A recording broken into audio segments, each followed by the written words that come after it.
안녕하세요. 헤라TV입니다. 공유한 고배당 당첨 내역 인증합니다. 함께 하신 분들 모두 축하드립니다. 그럼 오늘 분석 시작해 보겠습니다.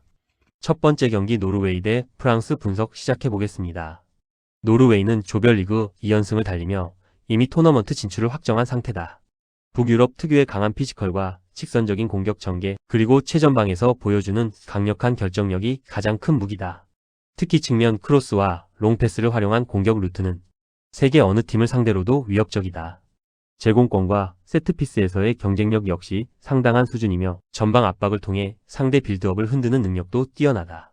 다만 프랑스를 상대로는 중원 장악력에서 밀릴 가능성이 크다.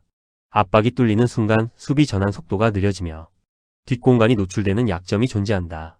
경기 내내 높은 라인을 유지하기에는 부담이 따르는 매치업이다. 프랑스는 2승으로 조별리그를 안정적으로 통과한 상태지만 조1위를 위해 여전히 동기부여가 충분하다.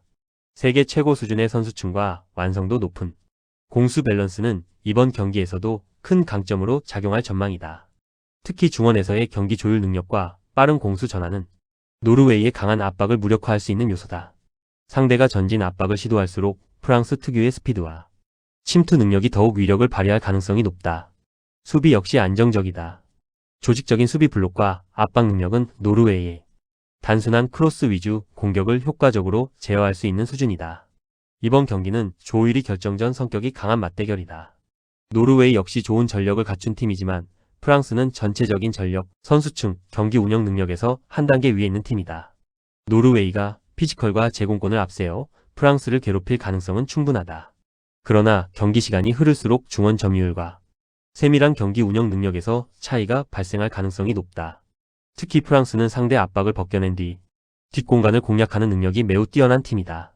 노르웨이의 공격적인 운영이 오히려 프랑스에게 역습 공간을 제공할 가능성도 존재한다. 결국 승부처에서의 결정력과 경기 운영 능력 차이가 드러날 경기로 보인다. 두 번째 경기 세네갈 대 이라크 분석 시작해 보겠습니다. 세네갈은 예상과 달리 조별리그 2연패를 기록하며 벼랑 끝에 몰린 상황이다. 하지만 전력 자체만 놓고 보면 여전히 이번 매치업에서 우위를 점하는 팀이다. 아프리카 특유의 폭발적인 피지컬과 기동력을 바탕으로 강한 압박을 구사하며 상대 진영에서 공을 탈취한 뒤 빠르게 전개하는 공격 패턴이 가장 큰 강점이다.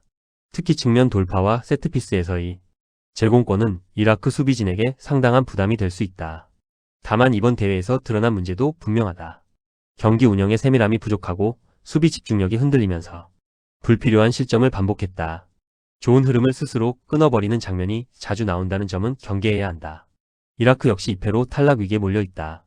끈질긴 수비와 투지 넘치는 플레이를 바탕으로 버티는 축구를 구사하지만 전력 차이가 나는 상대를 상대로는 수비 조직력이 쉽게 흔들리는 모습을 보여주고 있다. 밀집 수비 후 역습을 노리는 전형적인 운영이 예상된다. 최전방의 스피드를 활용한 카운터와 중거리 슈팅은 분명 변수로 작용할 수 있다. 하지만 조별리그 두 경기 동안 드러난 수비 집중력 저하는 심각한 수준이다. 경기 후반 체력 저하와 함께 공간 관리가 무너지면서 대량 실점으로 이어지는 장면이 반복되고 있다. 이번 경기는 두 팀 모두 사실상 승리가 필요한 상황에서 펼쳐지는 맞대결이다. 초반부터 적극적인 승부가 예상되지만 순수 전력에서는 세네갈이 한 수 위에 있는 경기다. 이라크가 수비적으로 버티며 역습을 노릴 가능성은 높다.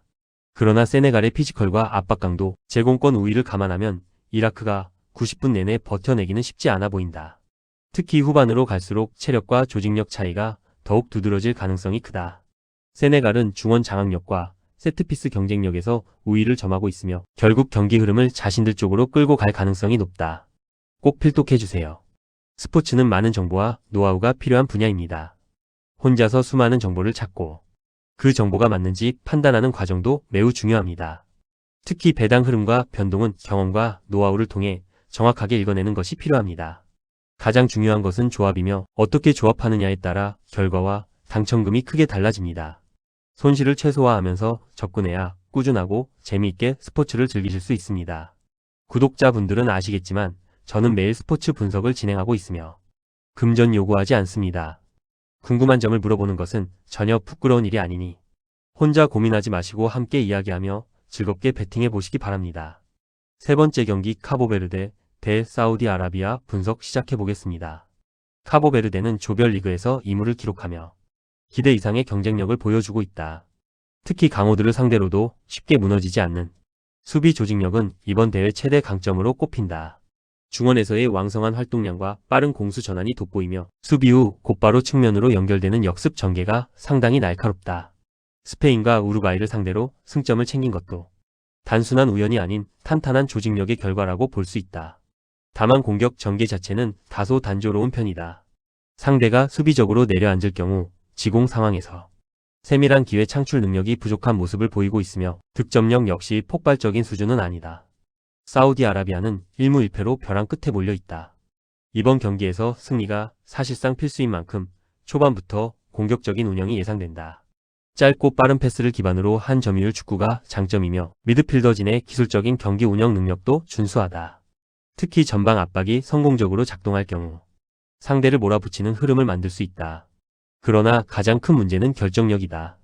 좋은 전개를 만들고도 마무리 단계에서 득점으로 연결하지 못하는 장면이 반복되고 있으며 공격적으로 나설수록 수비 뒷공간이 노출되는 약점도 존재한다. 이번 경기는 무패를 이어가며 토너먼트 진출을 노리는 카보베르데와 반드시 승리가 필요한 사우디아라비아의 맞대결이다. 경기 양상은 사우디아라비아가 점유율을 가져가고 카보베르데가 역습을 노리는 형태가 될 가능성이 높다. 문제는 사우디아라비아가 승리를 위해 라인을 올릴 수밖에 없다는 점이다.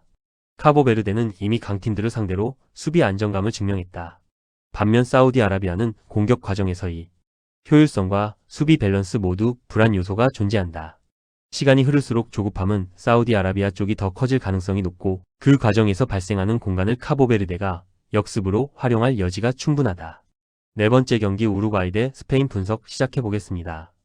우루과이는 현재 2무를 기록하며 아직 승리가 없는 상황이다. 하지만 경기력 자체는 나쁘지 않았고 특유의 강한 압박과 거친 몸싸움, 왕성한 활동량을 바탕으로 쉽게 무너지지 않는 모습을 보여주고 있다. 가장 큰 강점은 중원에서의 강한 볼 경합과 빠른 공수 전환이다. 상대가 공격적으로 나올 경우 순간적으로 뒷공간을 파고드는 역습 전개는 상당한 위력을 지니고 있으며 세트피스와 제공권에서도 경쟁력이 충분하다. 다만 결정력 부족이 발목을 잡고 있다. 조별리그 2경기 동안 승리를 챙기지 못한 가장 큰 이유도 마무리 단계에서의 아쉬움 때문이다. 또한 강팀을 상대로는 수비 라인이 순간적으로 흔들리며 공간을 허용하는 장면이 자주 나오고 있다. 스페인은 1승 1무로 비교적 여유 있는 위치에 올라 있다. 세계 최고 수준의 패스 축구와 중원 장악력을 바탕으로 경기 흐름을 지배하는 능력은 여전히 강력하다. 특히 짧고 빠른 패스를 통한 점유율 축구는 우루과이처럼 압박 강도가 높은 팀을 상대로도 효과를 발휘할 가능성이 높다. 중원에서 볼을 소유하며 상대 체력을 소모시키고 측면과 이선 침투를 활용해 찬스를 만들어내는 패턴이 강점이다. 수비 조직력도 안정적이다. 다만 조별리그 상황상 다소 여유가 생긴 만큼 경기 후반 집중력이 떨어지는 모습이 간혹 나타날 수 있다는 점은 변수다. 이번 경기는 반드시 승리가 필요한 우루과이와 비교적 여유롭게 경기를 운영할 수 있는 스페인의 대결이다. 우루과이는 초반부터 강한 압박과 거친 템포로 스페인의 패스 흐름을 끊으려 할 가능성이 높다. 반면 스페인은 점유율을 높이며 경기 템포를 자신들 쪽으로 끌고 가려 할 것이다. 전력과 전술 완성도, 선수층을 종합적으로 비교하면 스페인이 우위에 있다. 우루과이의 압박이 위협적일 수는 있지만 스페인의 탈압박 능력과 중원 장악력은 세계 최고 수준이다. 경기가 길어질수록 볼 점유율 차이가 벌어지고 결국 스페인이 결정적인 한 방을 만들어낼 가능성이 높아 보인다. 꼭 필독해주세요. 스포츠는 많은 정보와 노하우가 필요한 분야입니다. 혼자서 수많은 정보를 찾고 그 정보가 맞는지 판단하는 과정도 매우 중요합니다. 특히 배당 흐름과 변동은 경험과 노하우를 통해 정확하게 읽어내는 것이 필요합니다. 가장 중요한 것은 조합이며 어떻게 조합하느냐에 따라 결과와 당첨금이 크게 달라집니다. 손실을 최소화하면서 접근해야 꾸준하고 재미있게 스포츠를 즐기실 수 있습니다. 구독자분들은 아시겠지만 저는 매일 스포츠 분석을 진행하고 있으며 금전 요구하지 않습니다. 궁금한 점을 물어보는 것은 전혀 부끄러운 일이 아니니 혼자 고민하지 마시고 함께 이야기하며 즐겁게 배팅해 보시기 바랍니다. 다섯 번째 경기 이집트 대 이란 분석 시작해 보겠습니다. 이집트는 현재 1승 1무로 조 상위권에 위치하며 상당히 유리한 상황을 만들어 놓았다. 이번 경기에서는 무리하게 공격에 치중하기보다 안정적인 경기 운영에 초점을 맞출 가능성이 높다. 가장 큰 강점은 빠른 공수 전환과 역습이다. 중원에서 상대 공격을 차단한 뒤 측면 자원들의 스피드를 활용해 단숨에 전진하는 패턴이 매우 위협적이다. 또한 전반적으로 수비 집중력이 좋은 편이라 쉽게 무너지는 팀은 아니다. 다만 상대가 점유율을 높이며 지속적으로 압박할 경우 순간적인 마킹 실수나 수비 간격 문제를 드러내는 경우가 종종 있다. 이번 경기 역시 이란의 강한 압박을 얼마나 효율적으로 버텨내느냐가 중요하다. 이란은 2무를 기록하며 아직 승리가 없는 상황이다. 따라서 이번 경기에서는 승점 3점 확보가 사실상 필수 과제다. 이란 특유의 강점은 탄탄한 수비 조직력과 피지컬 우위다. 제공권 경쟁과 세컨드볼 싸움에서 강점을 보이며 롱볼과 역습을 활용한 한방 능력도 갖추고 있다. 하지만 공격 전개 과정에서 창의성이 부족한 모습이 이어지고 있다.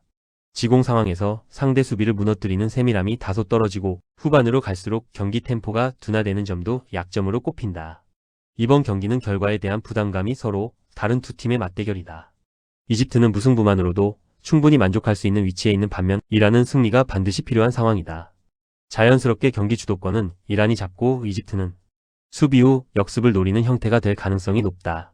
다만 이란이 공격적으로 나설수록 이집트가 가장 잘하는 역습 공간도 열리게 된다. 반대로 이집트 역시 지나치게 수비적으로 물러설 경우 후반 체력 부담이 커질 수 있다. 양팀 모두 수비 조직력이 탄탄한 편이고 무엇보다 승부를 결정지을 확실한 공격 카드가 상대적으로 부족하다. 경기 내내 치열한 중원 싸움과 신경전이 이어질 가능성이 높으며 쉽게 한쪽으로 흐르지는 않을 전망이다. 6번째 경기 뉴질랜드 대 벨기에 분석 시작해보겠습니다. 뉴질랜드는 1무 1패로 조 최하위에 머물러 있으며 이번 경기에서 기적 같은 반전이 필요한 상황이다. 오세아니아 특유의 강한 피지컬과 제공권을 바탕으로 한성 굵은 축구가 팀의 정체성이다. 특히 세트피스와 측면 크로스를 활용한 공격은 언제든 위협적인 장면을 만들 수 있다. 공중볼 경합에서는 웬만한 팀들에게 밀리지 않는 경쟁력을 갖추고 있으며 몸싸움에서도 쉽게 물러서지 않는다. 하지만 수비 조직력의 한계가 뚜렷하다. 빠른 패스 플레이와 침투 움직임을 갖춘 팀을 상대로는 수비 간격이 쉽게 벌어지고 뒷공간 노출이 반복되는 모습을 보여주고 있다. 이번 경기 역시 벨기에의 기술적인 공격을 얼마나 버텨내느냐가 핵심이다. 벨기에는 2무를 기록하며 아직 승리가 없지만 경기력 자체는 조별리그 내내 나쁘지 않았다. 다만 결정력 부족이 발목을 잡으며 기대했던 결과를 얻지 못하고 있다. 중원 장악력과 패스 완성도는 여전히 높은 수준이다. 점유율을 바탕으로 경기를 지배하는 능력이 뛰어나며 측면과 중앙을 오가는 유기적인 공격 전개는 상대 수비를 꾸준히 흔들 수 있는 무기다. 이번 경기는 반드시 승리가 필요한 경기인 만큼 초반부터 강한 압박과 높은 점유율을 바탕으로 뉴질랜드를 몰아붙일 가능성이 높다. 전력 차이를 감안하면 경기 주도권 역시 대부분 벨기에가 가져갈 것으로 예상된다. 이번 경기는 벼랑 끝에 몰린 뉴질랜드와 첫 승이 절실한 벨기에의 맞대결이다. 뉴질랜드는 제공권과 세트피스를 활용해 버티기에 나설 가능성이 높지만 전체적인 전력 차이는 분명 존재한다. 특히 벨기에가 강점을 가진 중원 점유율과 패스 플레이는 뉴질랜드 수비진에게 상당한 부담이 될 수 있다. 벨기에는 조별리그 내내 골 결정력 문제를 노출했지만 이번 경기 상대는 앞선 두 경기보다 수비 완성도가 떨어지는 뉴질랜드다. 시간이 흐를수록 벨기에가 경기를 지배하며 기회를 만들어낼 가능성이 높다. 뉴질랜드가 세트피스로 변수는 만들 수 있겠지만 전체적인 경기 흐름과 전력 우위를 고려하면 벨기에가 승리를 챙길 가능성이 높아 보인다. 꼭 필독해주세요. 스포츠는 많은 정보와 노하우가 필요한 분야입니다. 혼자서 수많은 정보를 찾고 그 정보가 맞는지 판단하는 과정도 매우 중요합니다. 특히 배당 흐름과 변동은 경험과 노하우를 통해 정확하게 읽어내는 것이 필요합니다. 가장 중요한 것은 조합이며 어떻게 조합하느냐에 따라 결과와 당첨금이 크게 달라집니다. 손실을 최소화하면서 접근해야 꾸준하고 재미있게 스포츠를 즐기실 수 있습니다. 구독자분들은 아시겠지만 저는 매일 스포츠 분석을 진행하고 있으며 금전 요구하지 않습니다. 궁금한 점을 물어보는 것은 전혀 부끄러운 일이 아니니 혼자 고민하지 마시고 함께 이야기하며 즐겁게 배팅해 보시기 바랍니다.